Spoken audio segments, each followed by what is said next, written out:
കനത്ത ചൂടിൽ വലയുകയാണ് കേരളം. വരും ദിവസങ്ങളിലും ചൂടിന് ശമനമുണ്ടാകില്ല എന്ന് കേന്ദ്ര കാലാവസ്ഥാ വകുപ്പ് അറിയിക്കുകയാണ്. ഇതിനിടെ സംസ്ഥാനത്ത് വൈദ്യുതി ഉപഭോഗം 6000 മെഗാവാട്ട് കടന്ന് റെക്കോർഡിലെത്തി.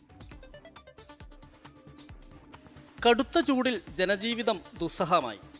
ഇടുക്കിയും വയനാടും ഒഴികെ മറ്റ് ജില്ലകളിൽ യെല്ലോ അലേർട്ടാണ്. പാലക്കാടാണ് ഏറ്റവും കൂടുതൽ ചൂട്, 40 ഡിഗ്രി.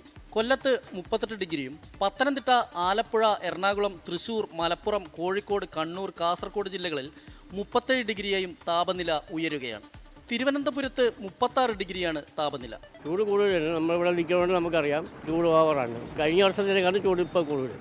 സഹിക്കാൻ പറ്റാത്ത ചൂടാണ്. കാര്യം വെച്ചാൽ എൻ്റെ ഓർമ്മയിൽ ഇത്രയും നല്ലൊരു ചൂട് ഞാൻ ഇതുവരെ കണ്ടിട്ടില്ല. ഭയങ്കര ഗൾഫിലൊക്കെ പോയിട്ടുണ്ട്, പക്ഷേ ഇത്രയും തീവ്രമായിട്ടുള്ള ഒരു ചൂട് ഇവിടെ കേരളത്തിൽ ആദ്യമായിട്ട് അനുഭവപ്പെടുകയാണ്. പിടിച്ചിരിക്കാൻ പറ്റില്ല. അതിൻ്റെ ആവട്ടെയാണ് ഞാൻ ഓടുന്നത്, പക്ഷേ ഓടാൻ പറ്റുന്നില്ല. കൊടും വേനലിൽ വൈദ്യുതി ഉപഭോഗം റെക്കോർഡിലെത്തി. ഇന്നലെ 6000 മെഗാവാട്ടിന് മുകളിലായിരുന്നു വൈദ്യുതി ഉപഭോഗം. വേനൽ മഴ ലഭിച്ചില്ലെങ്കിൽ അസഹനീയമായ തോതിൽ ഇനിയും ചൂട് കൂടുമെന്നാണ് പ്രകൃതി ദുരന്ത നിവാരണ വിഭാഗം പറയുന്നത്. 24 തിരുവനന്തപുരം.